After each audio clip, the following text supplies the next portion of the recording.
What is up, best ones worldwide? It's the best one, Donnie here, back with a brand new basketball talk video on Best One Network. I know it's been a while since I posted a video on this channel, but that changes all today. Yeah, right. If you are not a Best One yet, hit that subscribe button now, turn on post notifications, because the grind is real. And today, guys, we are going to discuss what the Lakers should do. So far, the Los Angeles Lakers were projected to go to the playoffs because they signed the biggest free agent, probably the best player in the NBA today, LeBron James.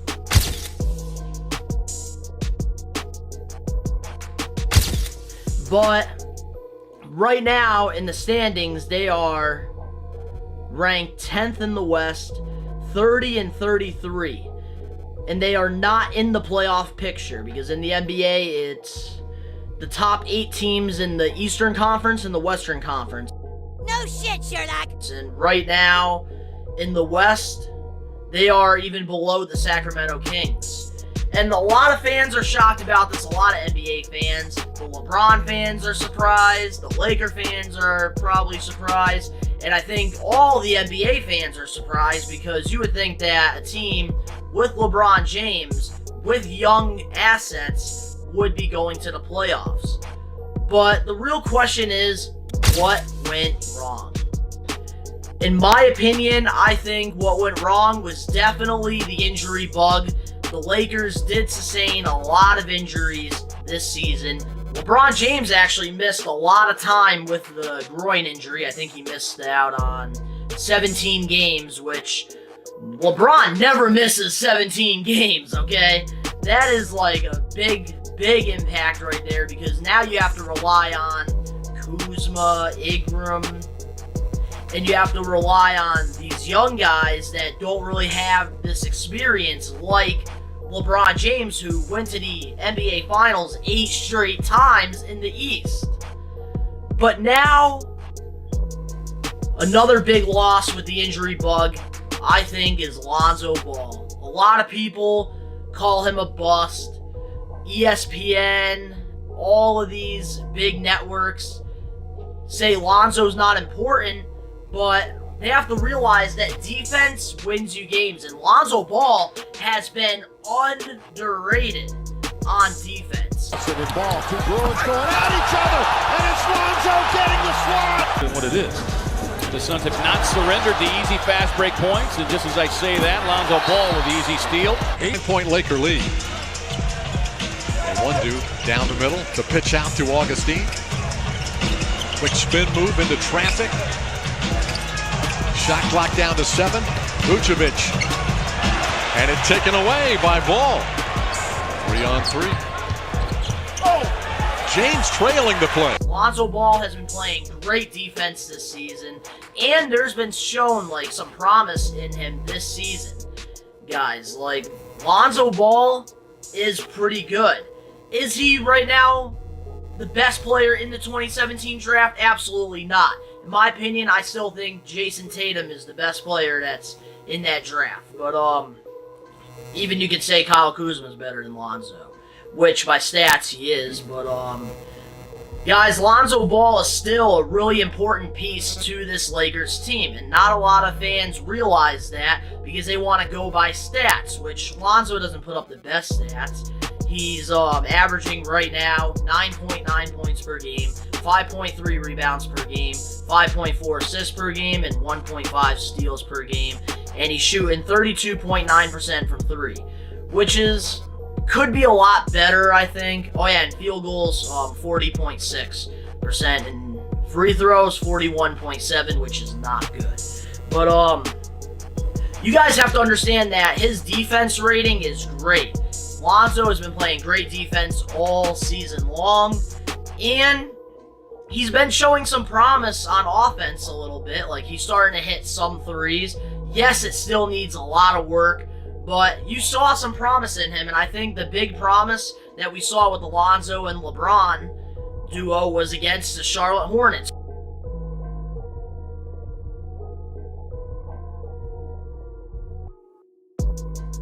when they both got triple doubles, and that was the first time since Jason Kidd and Vince Carter got triple doubles. So there is a lot of promise there. Plus, Lonzo is not a selfish player, and that's something that you need on a team in order to win. You need a non-selfish player. In today's NBA, there's a lot of selfish point guards. But Lonzo is not selfish, and I think Lonzo makes the people all around him better. And this is how you can tell, because right now, they are under 500 without Lonzo Ball. Not saying the NBA stats, I'm saying the games without Lonzo Ball, they are not even above. So clearly they need Lonzo Ball, because you're having an old Rondo start at point guard. But one thing I really want to give props as well is Brandon Ingram and Kuzma. They have been balling lately. So I do want to give them props on that. And this is where my opinion comes involved. I might be crazy for sounding like this, but I think the Lakers should just tank. You're a dumbass. The rest of the season. And the reason why I say they should just tank the rest of the season is because the chances of them getting into the playoffs now is very, very risky. And what's the point of being the 8th seed to go against the Warriors, who's going to be the number 1 seed? Because if they go against the Warriors, against Curry, Thompson, Durant, Draymond, and freaking Cousins, 5 All-Stars in the starting lineup, going against basically LeBron James and Rondo, because everybody else on the freaking Lakers don't have experience, they're going to get swept, they're going to get smacked, and LeBron's legacy, regardless whether he makes the playoffs or not, is going to get talked about. That is why I'm saying if I am the Lakers organization, I would tank the rest of the season, because right now they are 10th seed in the West. So if they can tank the rest of the games, here's how they do that. You could still play, but I think LeBron James should sit out the rest of the season. Are you serious?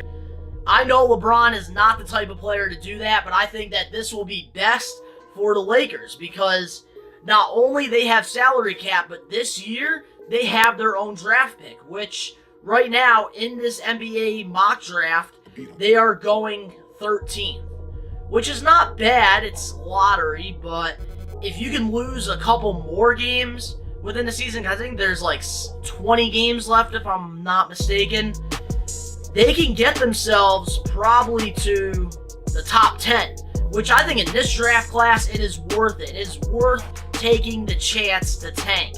I know right now they're really close to getting into the playoffs, but what's the point of getting swept by the freaking Warriors?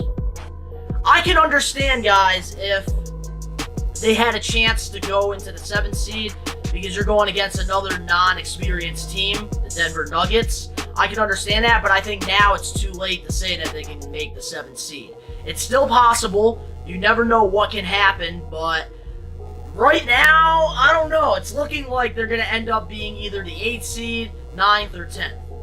That's what it looks like. But if they tank, you have a chance at the lottery. And there's guys in this draft class that have so much promise.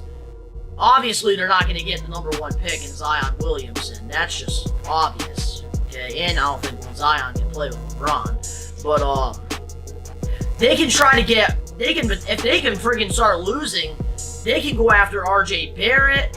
They can go after the guy from Gonzaga, Rue. I can't pronounce his last name.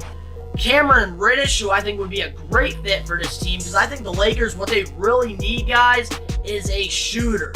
The Lakers need a shooter, and they need a big man, which right now, if they are still in the 9th or 10th, they can go after Charles Baisley, which I think would be a great friggin' center for their team. But there's still Nazar Little, you got Nicole Alexander Walker.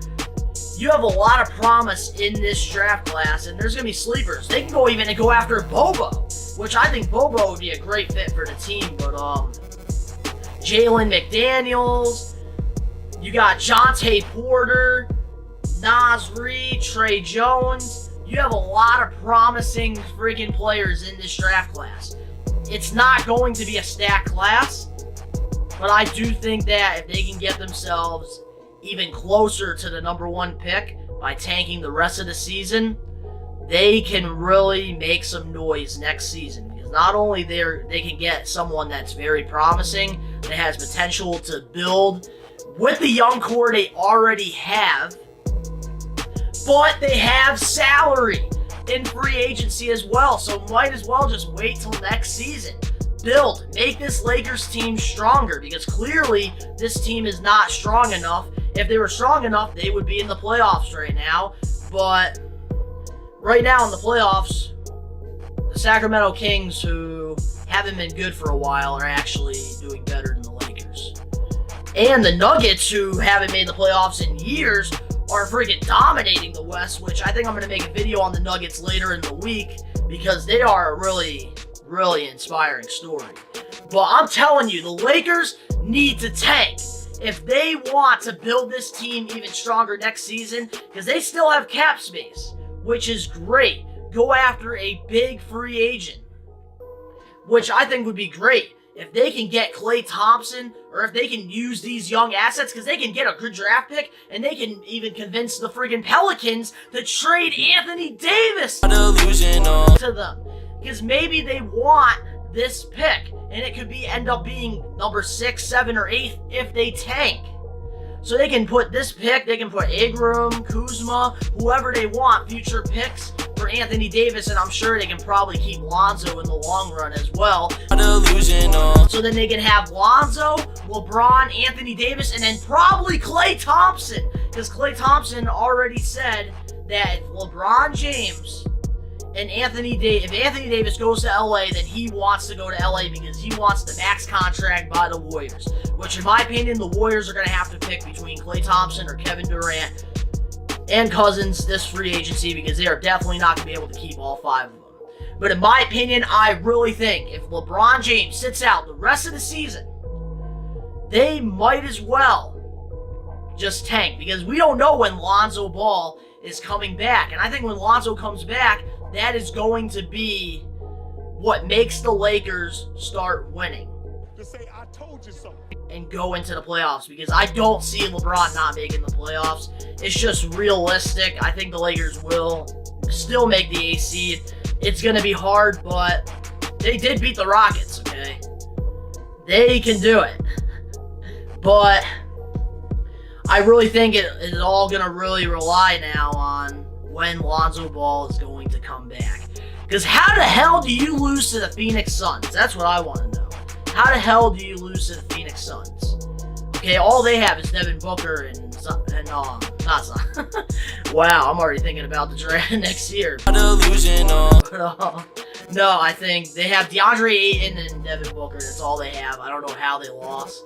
And Josh Jackson, I'm not going to forget him because he's actually been doing good. But regardless, this is my opinion, guys. I know realistically the Lakers aren't going to sit out LeBron and tank, because it's going to affect LeBron's legacy if he doesn't make the playoffs. But I think, in my opinion, him getting swept in the first round by the Warriors is just, it's not worth it. It's really not worth it. What? Go to the playoffs, play 4 games, get swept by the Warriors, and then that's it? I don't think that's going to convince any free agents. Tank, get a good pick, put that good pick in a package with friggin' all these young assets, and go get yourself Anthony Davis, and then go sign another free agent, and then you are set. You are freaking set. Because then next season, if you have Anthony Davis, LeBron James, another free agent, and you can try to keep Lonzo Ball, you guys can really make some noise in the West. And I think that potentially you guys could be contenders. If you don't trade these assets for Anthony Davis, this helps out as well, because it's another piece to LeBron's game of chess. Another piece that can work. And this young core will keep building together. And then next season, they can make some noise with the chemistry, with the pieces, and they can work something out. Plus, they will have cap money, so they can probably build an even stronger bench or a starting lineup if they really want to. But I really think tanking is the best option. LeBron James, if you want to keep building this team, I would just wait till next season. Fire your coach. Build the team. build it. And another good thing about LeBron sitting out, before I forget, is that these young guys will all come together. And they'll give them more experience the more they play. And without LeBron James, they're not going to win, okay? Let's just be real on that one, okay? If you guys enjoyed this basketball talk video and you guys want more basketball talk, make sure to smash that like button. If you're not the best one yet, hit that subscribe button now, turn on post notifications, hit that bell because you already know the grind is real. We're coming back. Also, subscribe to my backup channel, DBTV. I'm playing my team on that channel. I post videos at least 2-3 times a week. So if you want to see NBA 2K19 content, subscribe to DBTV. Links down in the description below. Follow me on Instagram, Twitter, and I'll give you guys a shout out, especially Instagram. I'm trying to build my Instagram up a little bit more. But also comment down below. I need questions because my Q&A series will be starting next Monday. So comment down below questions if you want to be featured in a video. You got the questions, I got the answers. I'll answer any questions. And to all the best ones out there worldwide, Best One Nation's taking over. Peace. Tommy lost somewhere on the map. I was always real to you, girl, and everything new. I just like the sound. Looking for a new bitch on the Tinder rap. She wanted drink, I put it on the tab. Living life like a young